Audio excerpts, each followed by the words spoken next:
Hello everyone and welcome to another Starcraft2 video.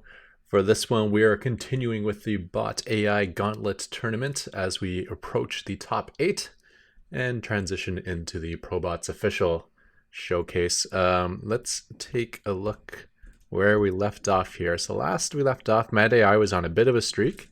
I believe he beat Better Worker Rush, who was on a streak himself, and then continued to take on Sprouch, Vermin Dog, and Tier, beating all those. So he would be 4-0 now, right?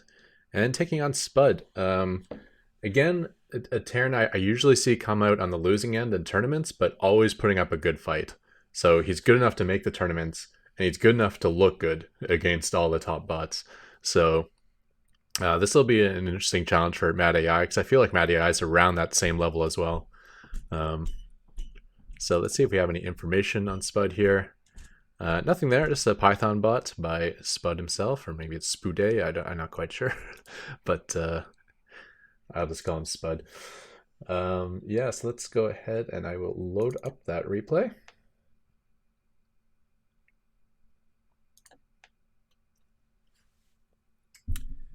And here we go. So Spud is a Terran. He seems to like the bio tank style pretty well, and I like the way he uses his tanks. They're never wandering around on their own, and they kind of naturally, or maybe not naturally, maybe he coded this way. They do like leapfrogging almost, which is kind of nice. Yeah, okay, we're in here. So spawning in the bottom right, we have the 4-0 bot. It is Mad AI. Meanwhile, in the top left, we have the new challenger. It is Spud.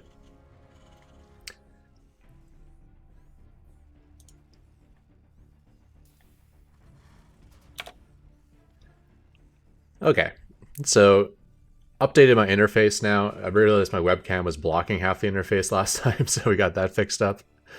And we even got the little APM tab, which is always somewhat interesting. Although if I click on a unit, it disappears. So I'll have to watch that. But these APMs can get ridiculously high, and that's just kind of fun to see as a human StarCraft player. Yeah, so once again, Mad AI uses the machine learning. So he waits until the 2-minute mark, or 2-minute 30, I can't quite remember which.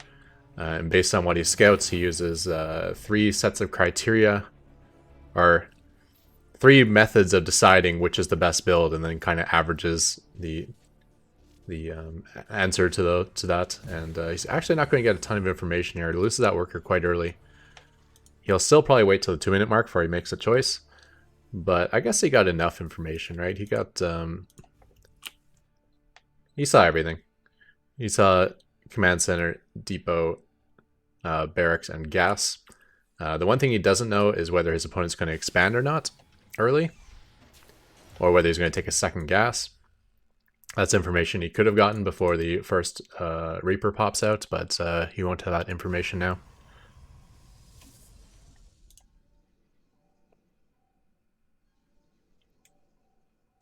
Meanwhile, on the other side of the map, we do have a two gas opener, 2 pylons, with the gateway into Cybercore. So that is normal, and then from that point forward, he makes a choice. And it looks like this time, once again, he's going with the rush defense build order. Doesn't seem to have a particularly amazing stats here. We're not seeing that 99 like we saw versus Vermin Dog. So the first one is the neural network, right? And that just says 0. And then the second one is the forest, which I didn't really understand. Something about forest, I can't remember. Then the third one is his own criteria, based on his own SC2 knowledge. Interesting that the neural network likes 100% for 2-base robo, but that did not get chosen. We thought the neural network was wrong before, as he tried to do the rush defense versus someone who wasn't rushing, but it worked out perfectly just because of the way it uses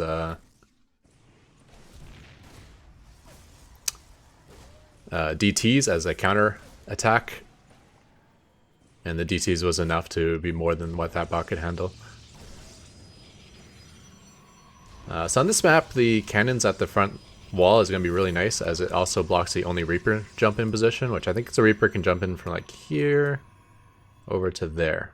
So that's the Reaper jump in zone. So once this cannon's finished, there's no more harass potential out of this Reaper. With that said, once again, he is not facing a rush attack. Now, he still has the DTs, and he'll probably have more units early on. Well, he may not, because he invests a lot into this sort of static defense. But we know this build has Dark Templar. And at the moment, it's Terran, so you might have scans. But, you know, bots, unless they're saving up for scans, they're not like humans. They're not going to forget to call down mules. Usually, as soon as this hits 50 energy, it's instantly spent on calling down a mule. So,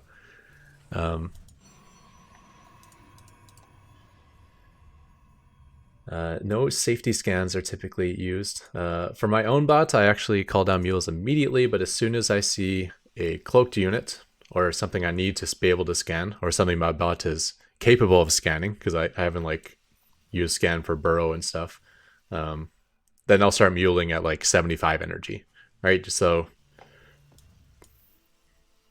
or maybe, I can't remember what I do. Maybe I mule if I have 2 mules available. So depending on how many orbitals I have, I could mule at different energy levels. Anyways, the point is you start saving up energy if there's a cloak threat. So let's get that production tab up. Someone mentioned I was bad at that, and we are proving them correct. But the Dark Templar Shrine is just about to complete. And 2 DTs instantly warping in. 3 DTs, actually. They will be sent across the map. It's interesting, like in one match, you actually set up a proxy pylon for this, but not this time. Without fast warp-ins on the pylon, though, you don't save a ton of time. It takes like an extra 8 seconds to warp in, I believe, so maybe instead of saving 25 seconds, you only save 17 seconds. Which I guess is still useful. Okay, so it looks like he actually does have energy to mule. But he's saving up for a scan. That's interesting. Oh, he's not spending the energy anyways. And there we go. However, they do notice that they're scanned, so they immediately pull out of range. Will they go back immediately? No, the answer is no. Which is too bad, because that is the only detection at the moment. There's no energy left for more scans. They could be cleaning up the space as we speak. However, Raven is almost complete for Spud, so this build is all of a sudden looking bad in 2 ways. One, he didn't expand and he built all this unnecessary defense, which hasn't cost him in previous matches because the DTs did so well, but this time the DTs did nothing. They didn't die, so they have that going for them, but they did 0 damage, and now they're facing a Terran who has a Raven with his army. Ravens are much more commonly used, I think, in the bot meta than they are in the human meta. Just because, you know, scanning and saving for scans, that can be like difficult to calculate, difficult to make the correct decisions. But just having a Raven roam around with your army, that's pretty easy to set up. So one tank's kind of caught out front, so it probably will go down quickly, although it got off a couple shots. The other tank is nice and safe in the back. Bio, we got repairs on both the tank and the bunker, and that will shoo away that one force. And that could possibly be the only attack we'll see here. Nice use of Guardian Shield.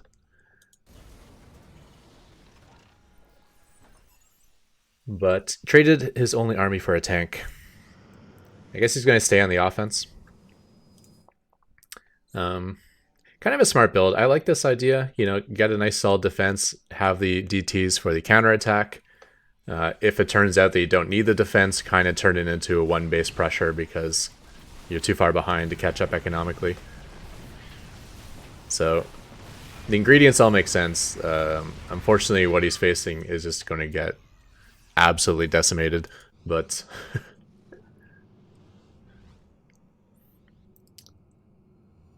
I do approve of the build itself.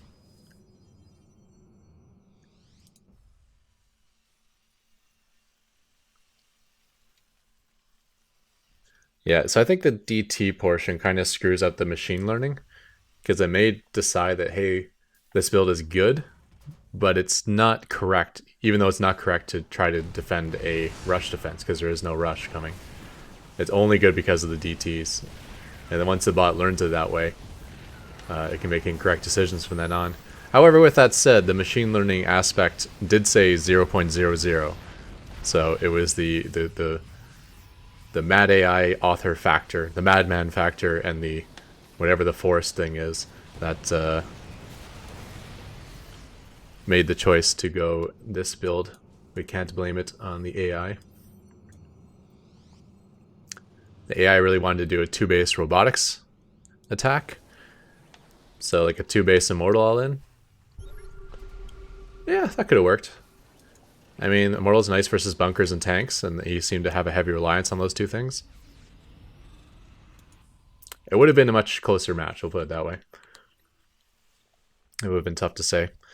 Meanwhile, Spud is moving across the map. Okay, there could be something interesting happening here. If this tack goes on the offense right away, it could find an opening. To have any chance, you would want to be attacking before Spud arrives at your main base, though. And that may not be happening here. He does have DTs and high ground cannons. I could see the vision being an issue, and possibly even the cloak being an issue. But I really want to see this go. If it comes back to defend, it could be really bad. If it goes on the offense, it might be able to get some work done, which would be important. Okay, so he does find the reinforcements, and Spud is coming back to deal with it. Okay, this is bad news for Madman, I think.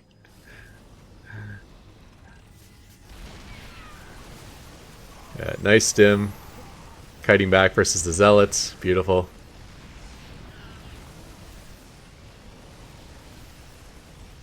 And I think at this point, with that fight in the books, let's speed it up to 4x. Well, we can slow it down a bit. Let's see how he deals with this ramp. So he actually scanned for high ground vision. That's interesting. Not something you commonly see out of bots, but I really like it. When you're approaching a ramp that you want to be able to shoot to the high ground, it kind of makes sense. The second scan wasn't as necessary. I guess you could do a check to see whether you can see the top of the ramp or not, or check to see whether you have flying units nearby. But I like the principle of it. We've seen lots of bots have a lot of issues getting up ramps, especially if the ramp is walled off. You know, if you click inside a base, your units will all just gather here instead of going up the ramp. We've seen bots lose by sending their entire army here and getting picked off by like 2 Marines on the high ground. So very nice run out of Mad AI. That was a we got to see a lot out of that bot. I think it's an appropriate time to move on to a new King of the Hill. An impressive win by Spud. And a replay desync. Alright, alright.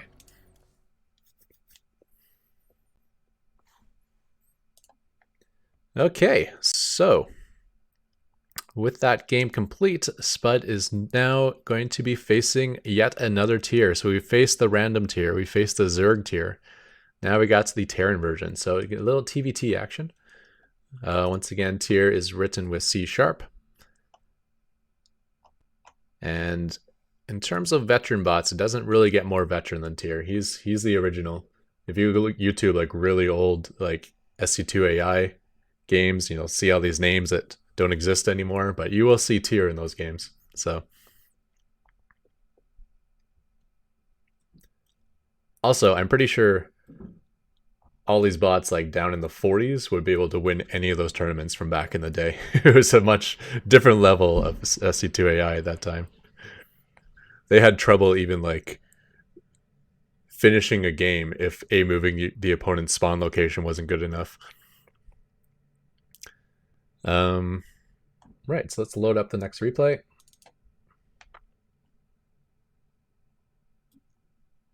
Yep, so Spud versus TRT, number 18 versus number 19, and they're within 3 ELO of each other, so should be a good match.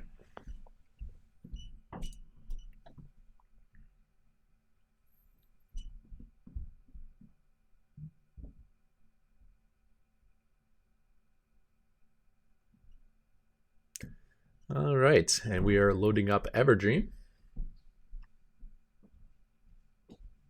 Kind of like Everdream. It's a cool map.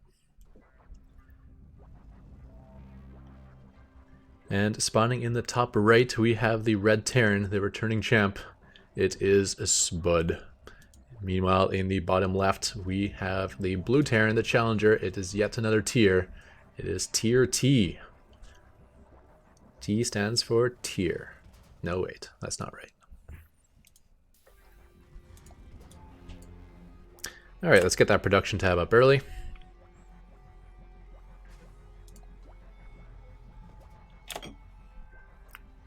Solid 5,000 APM. I'm not even sure how it's possible when you only have like 12 units. Like even if you're microing every unit, every frame, I don't think that would get up to 12,000 APM.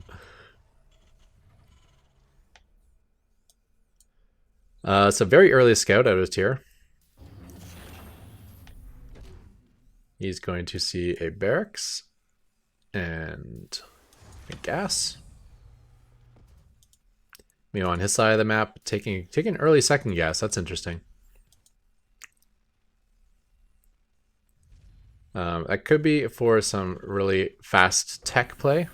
It could also be like a nice generic way just to handle things with bots. You know, just take all your gas guys at all your bases, and then based on your resourcing needs, change how many workers you mine from each gas geyser. Which is actually really smart. It's something humans can't do because it would just be too much of a hassle. But the third worker you put in gas actually isn't as efficient as the first two. So going 3 of 3, if you can avoid it, is actually a good thing. So taking more gas geysers and then just cycling it down to 2 or even 1, depending on your resource needs, could be ideal. So immediate reactor on the barracks, followed by a factory. A little bit of a risky opener. If he was facing, say, Dominion Dogs Reaper all in, he would be completely dead right now, having no barracks units.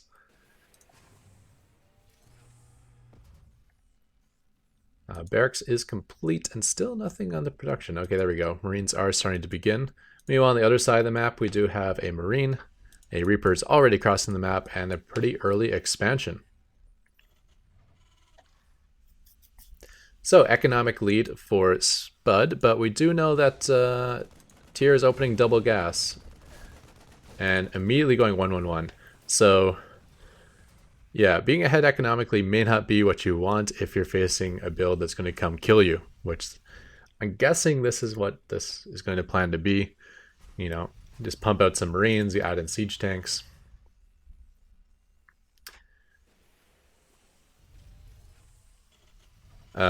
The only downside here is the worker counts at a tier. It seems to be growing slowly. Yeah, like Spud's already fully saturated at his natural, or at his main base.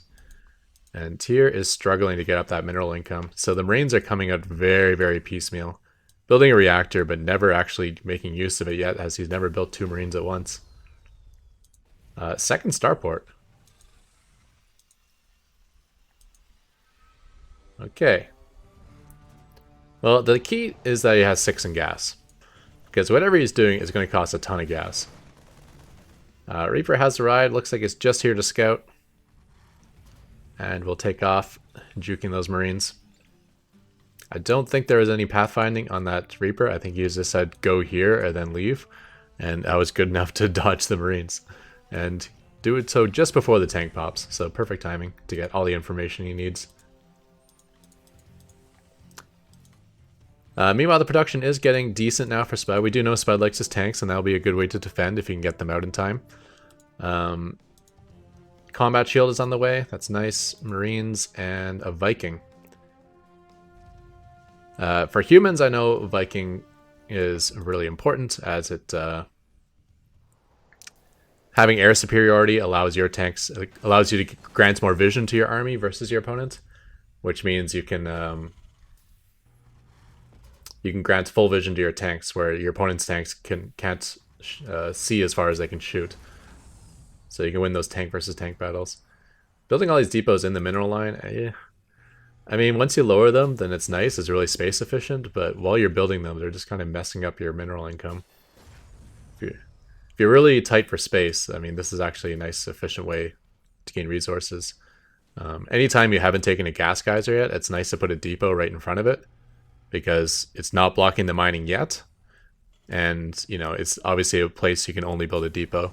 You can't build other structures there, otherwise they will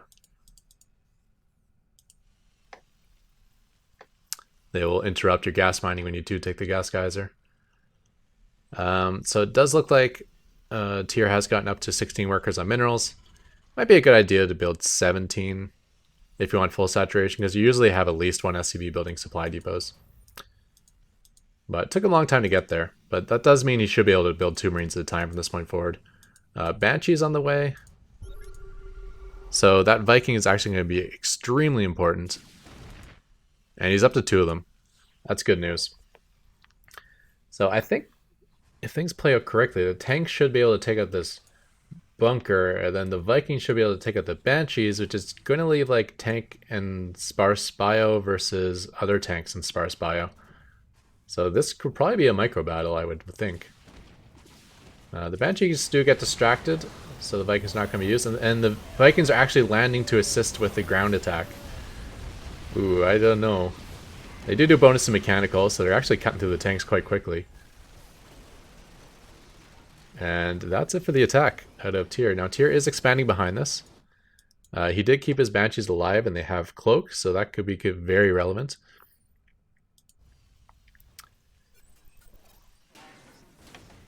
So what we're looking for is, will Spud throw in that Raven again? Because without a Raven, if he pushes out, I could see it going very badly. We have seen Spud scan versus Dark Templar, so he does have the ability to scan cloaked units.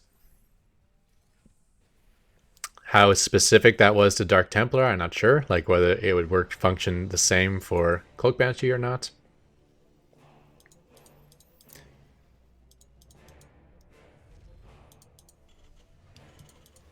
Nice set of production now, though. Unfortunately, it's a medevac coming out of that Tech Lab starport, so this is trouble. It appears Spud is attempting to take out the 3rd, but there is no 3rd, and he's going to retreat back, which I like, because this is going to shred him. Like, even with scans, that Marine count's so small. Oh, and it looks like when he's retreating, he doesn't actually micro, per se. Okay, no, he will fight. He's not just move commanding back. But the tanks got sieged up, too, just by those initial Marines, so they're fully sieged by the time the tanks arrived. Very poor attack for Spud, losing almost everything, killing almost nothing. So it's going to be another tough defense here. Okay, he does have the scan functioning. He's got repair in the bunker, which is really nice, and these Banshees go down immediately. Tank decides, time to get out of here. Okay, so very back and forth. I got an amazing defense by Spud. Moves across the map, loses almost everything for free, and then another amazing defense by Spud. So I guess when you sum everything up, that probably puts Spud in the lead just because of his economic advantage he's had. And I do like the fact that he's been producing more workers than he needs. So as soon as this command center finishes, he'll instantly have full saturation. That is something I have had difficulty coding myself. You do want to oversaturate just so you're not falling behind on worker count, because obviously if you're just constantly making workers, it just puts you so far ahead. But sometimes you're oversaturating and don't have the next expansion yet because you're dying. So if you're under heavy pressure, you really don't want to oversaturate your bases. You want to saturate them and then spend every penny you got on army to try to stay alive. Going up to 40 workers on 16, going 40 of 16 on your mineral patch is not going to help you. Again, these armies are passing in the night. SCV transfer will get somewhat caught. No, they'll get by. Does get the Banshee. And he's bringing his army back. Let's see if these guys on siege. No. Oh, this is such a bad place to be fighting. These tanks do not have any Marine coverage, though. The Marines are out front. Typically, that's where you want to be to cover the tanks, not in this case. And interference matrix makes that a little less painful.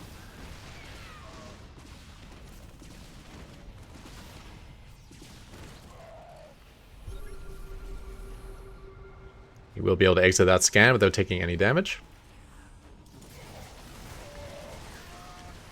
And catching the remainder of the Marines on the retreat. So yeah, already oversaturated his third as soon as it started, which is awesome. Fourth base on the way. I mean, Tyr is behind economically, but he's, you know, he's not falling further behind. He has taken his third. It is getting somewhat saturated. It's getting up there. About 2/3 of the way to saturation. This time an attack is coming in, and it's not going to look like a weird positioning disadvantage for Spud this time. So he is moving directly into the enemy army. These Vikings don't want to lift. But I guess that's okay. The Marines were enough to take down.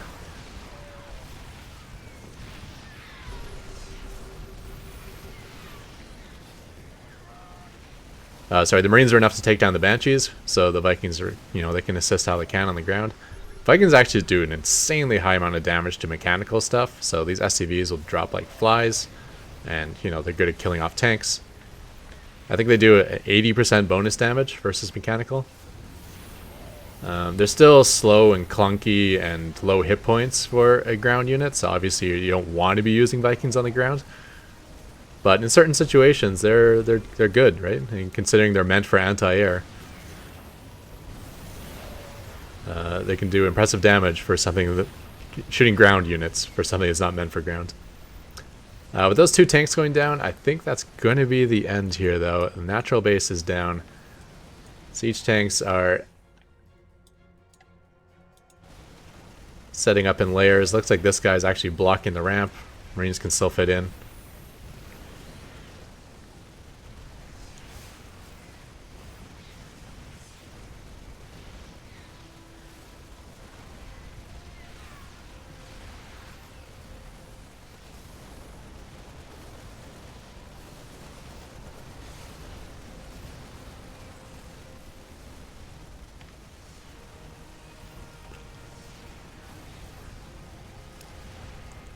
Final tank fighting the dust. I wonder if that was trapped there for a long time. It looked like there was a depot here and it couldn't get out. Or maybe it could get out and just decide to siege up there because of the army in this Bane base. But if that was a tank from the early game, that would suck. An extra tank for every battle could have been a big difference. Yeah, so Spud finally finding a nice offensive engagement.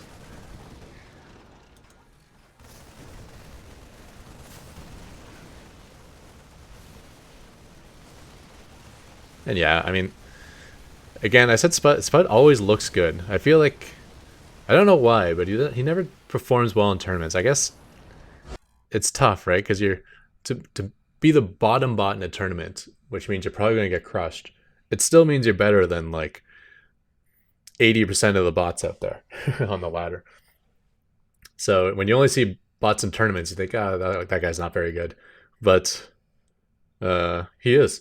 You know, when I'm thinking back to like all the games we've seen in this series, and how now we have this, you know, not over stimming his army, but still using stim, getting all the appropriate upgrades, you know, a composition that works well together, biotank Viking, decision makings on when to land and lift the Vikings, just basic decisions on defending and attacking as well.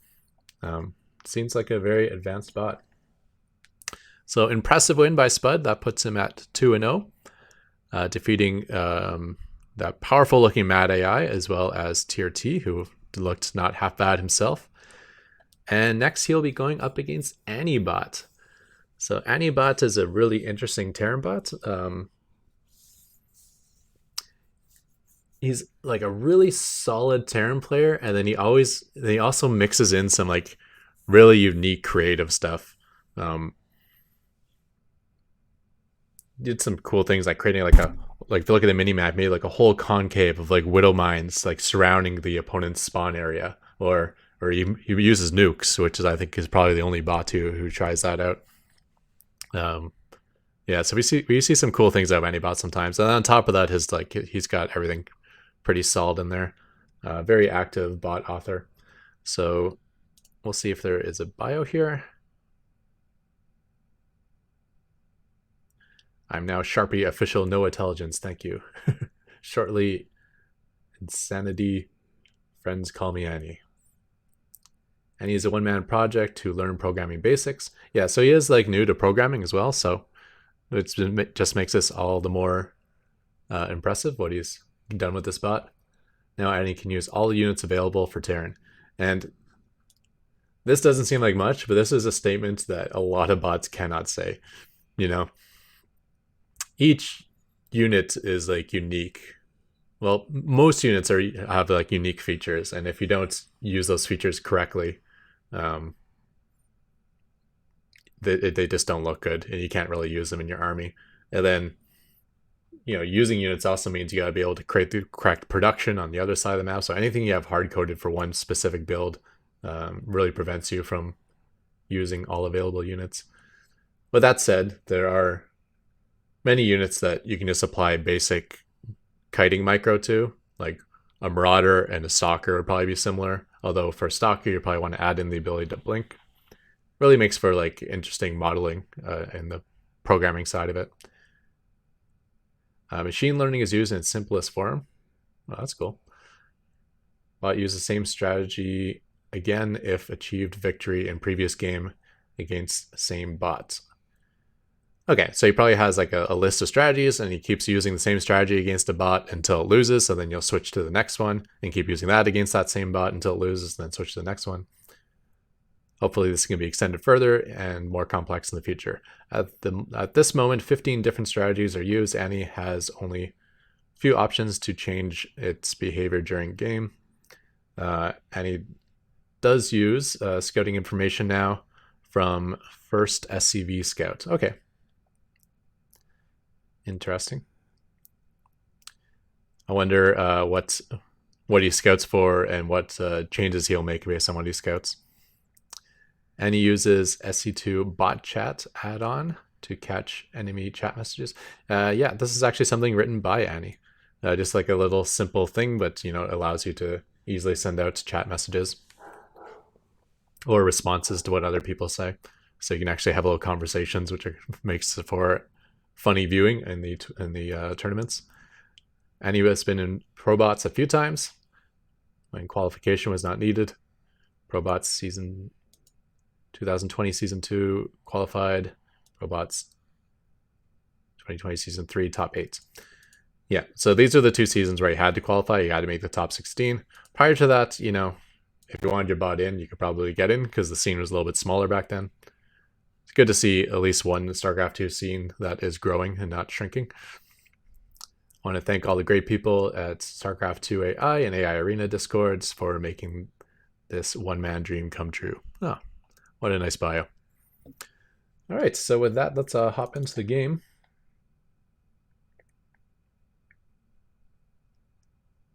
Now I'm gonna have to think of the timing. I've got all the replays downloaded, so I know how many replays are left.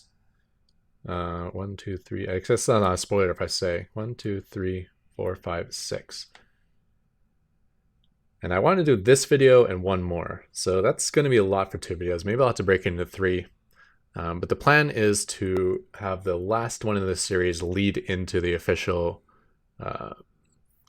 Probots AI Arena Showcase tournament, which is another Gauntlet style tournament, but just for the top 8. Anyhow, spawning in the bottom left, we have the challenger. It is Annibot doing apparently a 2-base push. And in the top right, we have the blue Terran Spud going for his 2nd win in a row. So this will be interesting. Annie is capable of doing everything. I've seen him like do cyclone-based battle mech. I've seen him do like bio tank pushes, and then of course all the sorts of weird things. Sky Terran, nukes, mass widow mine. He did say 2-base push. I'm gonna assume that probably is going to be some sort of tank push, tank bio perhaps.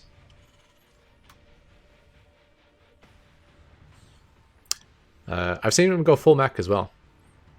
Like he's won games with like tank Thor compositions. So actually, the more I talk about this, the more I'm cheering for Annie. I'd like to see like to maybe 2 or 3 games out of this pod, see what he can, because he will be bringing something different each game most likely. Because the more I think about it, the more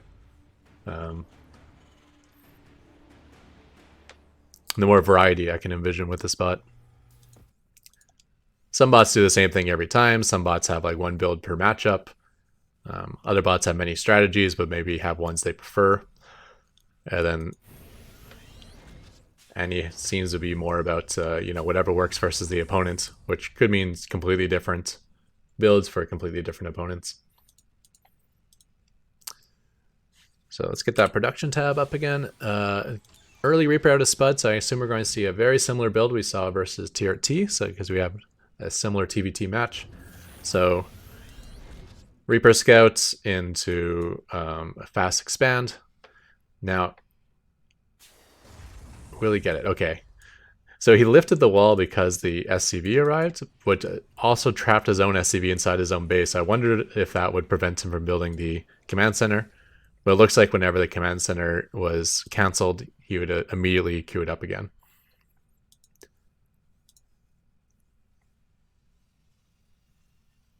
Meanwhile, on the other side of the map, we already have an expansion down out of Antibot, so that is quite far ahead of Spuds, which probably means he won't have a lot of answer to this Reaper. He does have 2 Marines, though, and that is enough to shoo away the Reaper. Factory is now on the way. So factory time is actually not that far behind Spuds, despite taking his command center probably like 30 seconds before Spud. Spud will have the early defensive bunker again, continuing to build depots in his mineral line, which is still on the fence of whether that's good or not. I think it's mostly not. But Terran does have to build a lot of production, right? And if you want to be able to fit, 12 plus production structures in your main base, then you got to be space efficient.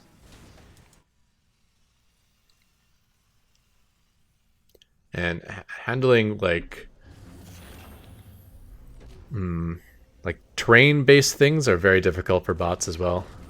Like I said, how it's difficult to identify a choke, but it's also difficult to build, structures in a way where you don't block in units or you leave space for add-ons. And that's why you can see like each structure probably has like an area like this. And that way you just know you can fit units around them and you're not going to trap things. Whereas a human player, you can know you can put these structures closer together and, figure out the pathing on your own.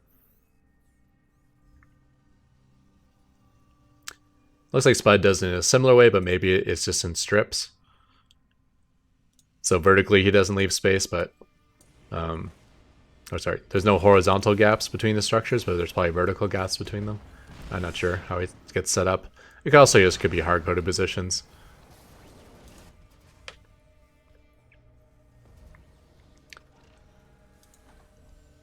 Although with hard-code positions, you do have to update for all the new maps that we use, which is a pain in the butt, as that's what I'm currently doing. I'm slowly switching. Some of my positioning is generated now, but a lot of my positioning is hard-coded. And that's because I want to stuff as much stuff as I can inside my base. I like to hide behind planetaries, so I can't build production just out on the map like other bots do. So I need to be super space efficient. So I decided to actually manually figure out good positions to place structures based on the structure size for each map. And then that leaves me space to actually build like macro orbitals as well.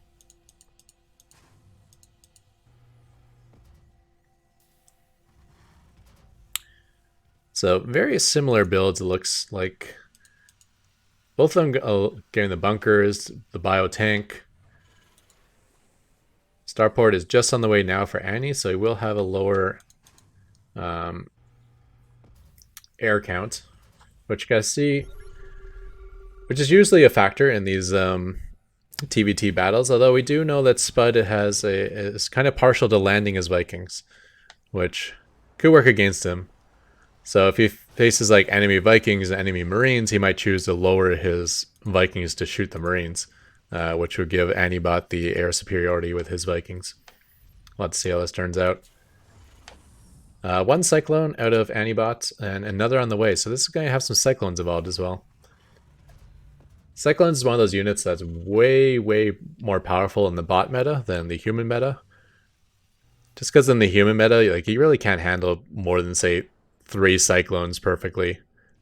After that point, you'll probably be like pulling back before certain cyclones have locked on, or you'll be moving forward even when some cyclones have already locked on and want to move back. But for bots, they can each be individually microed, and if you want to individually micro 15 cyclones, no problem. However, even perfectly microed cyclones does lose some of its power once you're facing a larger and larger tank count. So a little passive here. I mean, we did get, what do you say, 2-base push? Yeah, 2-base push out of Antibot, so someone's going to be attacking at some point. But they're both sitting on 2 bases for quite a while now.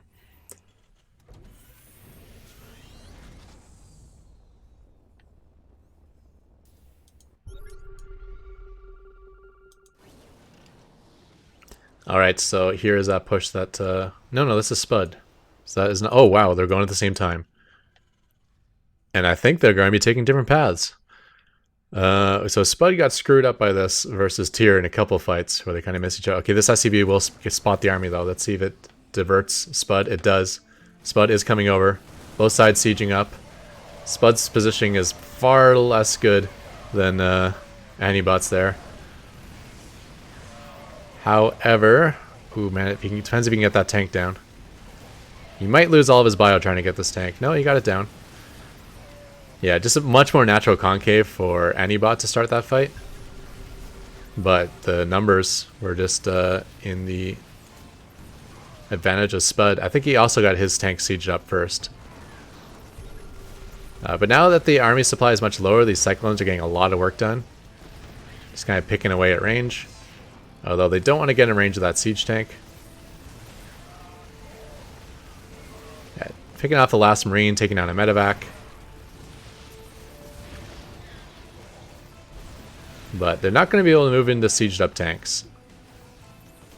But I do like the way they're like kind of cutting backwards and staying out of tank range. Because in doing so, they're able to kind of pick off everything that moves forward. And finally a tank of his own for Antibots that will be able to slow the push. Vision might be an issue here. Both of them are kind of sitting on the tops of ramps with a low ground between them. Can we, isn't there a way to...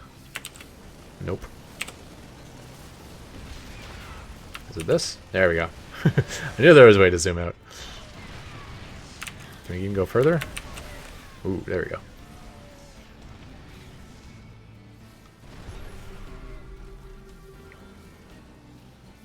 So 4 tanks against 1.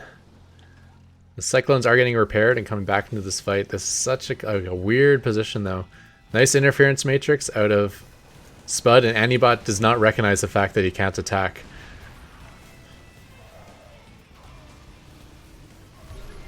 Yeah.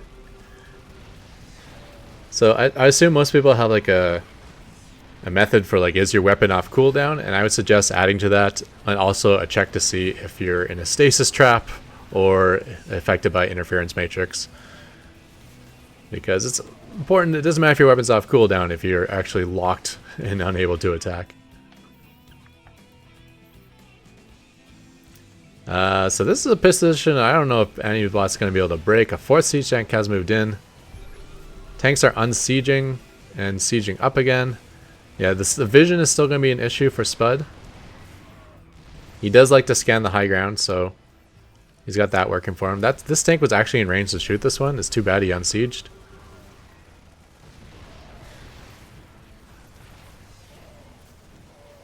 And that tank does go down, unfortunately. So Spud has so little left, but... Oh, they're a nice little lock-on. So at one point there, all 3 tanks are unsieged, and then these Cyclones are like, okay, now is our time. We've been sitting back here doing nothing for so long, but it was worth it just waiting for that one opportunity. And instantly sniping those 3 tanks.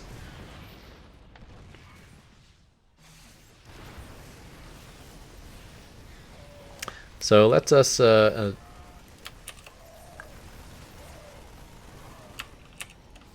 zoom back in and reevaluate what's going on here. So even though I said 2-base push, we do have a fully saturated 3rd base out of Antibot, and a 4th has begun. However, we have a fully saturated third base out of Spud and a fully saturated fourth base for the most part. So huge income advantage for Spud. Units lost. Spud has lost more, but it's reasonable. Let's see if he can deal with these cyclones quickly, because, you know, with nice kiting, these things can add up in their value.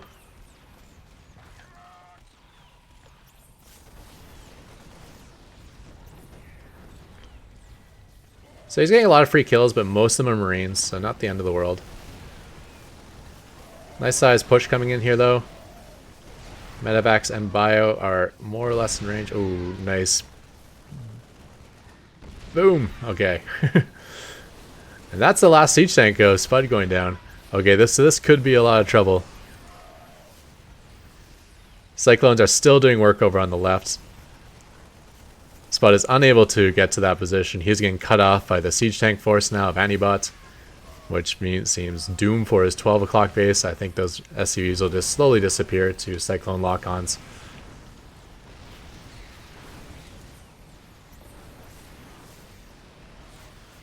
Yeah, not looking good there. And in fact, it looks like he's even getting cut off between his production and his fourth base. So, I mean, maybe this high ground can work somehow. Landed Viking. If the Marine takes a hit, no, the Viking took the hit. Thought he might be able to get one siege tank down. Third base is completely done, which puts Spud back to just 3 bases of zone. Let's see if we can get a nice high ground position with these siege tanks. That is nice if he holds that spot. No, they're unsieging again. Siege back up, siege back up. Oh, rough. Rip. Yeah, and again, it's something a little bit difficult to code. You'd say just, okay, siege up whenever an enemy's in range and unsiege whenever an enemy's not in range. But that's what we saw right there, right? So I think the unsieging choice has to be a little more developed than that. Like, maybe if nothing's been in range for 5 seconds, I can unsiege. Or maybe if nothing's within 15 range, even though I can only shoot 13 range. And then that even gets more complex in the fact that maybe you can't even see things that are 15 range away, right? The vision of a siege tank is only 11. Yeah, so this is looking really good. Thors are a nice way to walk through sparse amounts of army and walk through planetaries, although this one's just walking home. And I think we'll go ahead and speed this up. The economy is now non-existent for Spud, and this is a massive mech army that's going to come overrun him. So beautifully done by Antibot. This is actually the strategy that worked well for Antibots in the last Probots tournament. I can't remember who he was playing. Straylock, maybe? He was playing a really strong Terran bot and used this to make a very impressive win. Unfortunately, he kind of switched it up for other strategies, which is what we love about Antibots, but the other strategies did not perform as well. And he ends up losing the best of series despite winning with his... No, it wasn't the strategy he won with. I remember the strategy he did. He did like a no starport strategy, where he won just with mech units, just with factory units. But it looked similar to that with lots of tanks and Thors. But yeah, very well done. Impressive match. Those hero cyclones on the defense, like Spud had so little left on his offensive push, but his push was right between all of Annie's bases, and Annie couldn't get in on those siege tanks. And then at one moment, all 3 of the siege tanks unsieged, and the cyclones are just like, boop, triple lock on, rip, rip your tanks. On a different map, I could have seen that going towards Spud. Obviously, a lot of that early defense by Antibot was reliant on the lack of vision. Not every natural base has a ramp that goes down to outside of it. So if it were one of those maps where you could actually were on the same terrain level going into the natural, perhaps that siege tank line would never get broken because it wouldn't keep losing vision and unsieging and whatnot. But very impressive game on both ends, which means Antibot is the winner, and he will go on to face Golden Armada. So, he lives up to the name. We will be seeing a Sky Toss play out of this Protoss, and Sky Toss is very difficult for Terran to deal with, specifically Tempest, but in doing the things that work really well versus Tempest, they also perform quite badly versus things like Phoenix and Carriers. So even better than Mass Tempest might be a full repertoire of Sky Toss. So that's going to be quite the challenge for Anibots.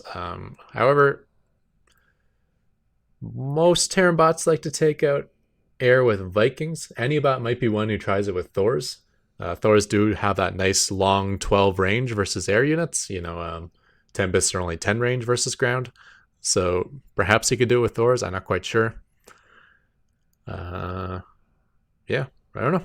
I don't know who will take that, but it'll be a tough challenge for Anibot. With that, we'll call it the end of this video, though. Thank you, everyone, for tuning in, and I'm out of here. Goodbye.